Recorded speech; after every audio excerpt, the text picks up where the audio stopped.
aktivitas belajar di perguruan tinggi identik dengan kajian ilmiah berupa kuliah dan menyusun karya ilmiah.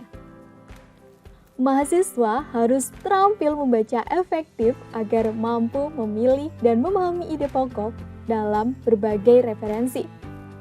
Dan inilah langkah utama dalam membaca dan memilih ide pokok. Yang pertama, melakukan preview atau membaca sekilas setiap bab dari bahan pustaka.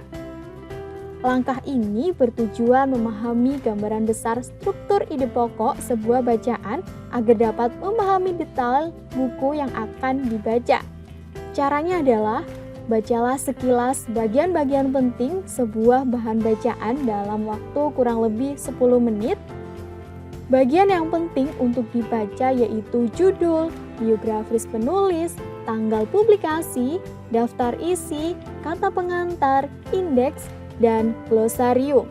Bacalah isi setiap bab yaitu judul bab, pendahuluan, subbab, paragraf pertama, diagram, dan kesimpulan. Selain itu, ketahui dan pahami yang pertama mengenai topik buku yang dibaca, kemudian sistematika buku yang dibaca, dan durasi waktu untuk membaca buku tersebut. Langkah yang kedua yaitu membaca secara aktif dan intens. Yang pertama, pilihlah dan sediakan waktu yang tepat dan nyaman untuk membaca. Yang kedua, tentukan target jumlah halaman yang akan dibaca. Tentukan bagian buku yang akan dibaca secara cepat. Lalu, tentukan bagian mana yang akan dibaca secara utuh.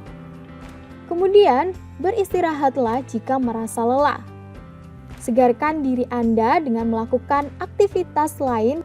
Setelah kembali berenergi, lanjutkan aktivitas membaca selanjutnya. Langkah yang ketiga, membaca ulang atau recall. Riset menunjukkan bahwa 40 hingga 50% memori hasil membaca hanya akan bertahan dalam waktu 15 menit. Karena itu, membaca perlu membaca ulang atau recall agar pemahaman yang diperoleh akan bertahan lebih lama. Berikut ini langkah recall yang perlu dilakukan.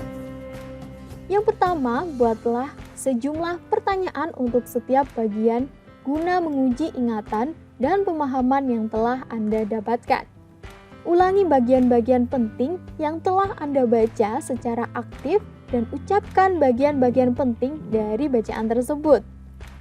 Garis bawahi dan buat catatan kecil, baik berupa kata kunci yang terdiri dari satu atau beberapa kalimat pada bagian tertentu, sebagai pengingat ketika membaca di kemudian hari.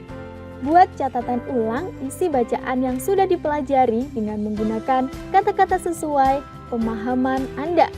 Dan yang terakhir, diskusikan isi bacaan Anda dengan teman dan minta bantuan mereka untuk bertanya tentang bagian-bagian penting dari isi buku tersebut. Lebih lanjut, untuk meningkatkan kualitas hasil membaca setiap referensi, disarankan untuk merumuskan hasil bacaan dalam bentuk ringkasan yang dilengkapi dari rincian sumber bacaan. Dan itulah tadi tips mengenai membaca dan memilih ide pokok. Semoga bermanfaat.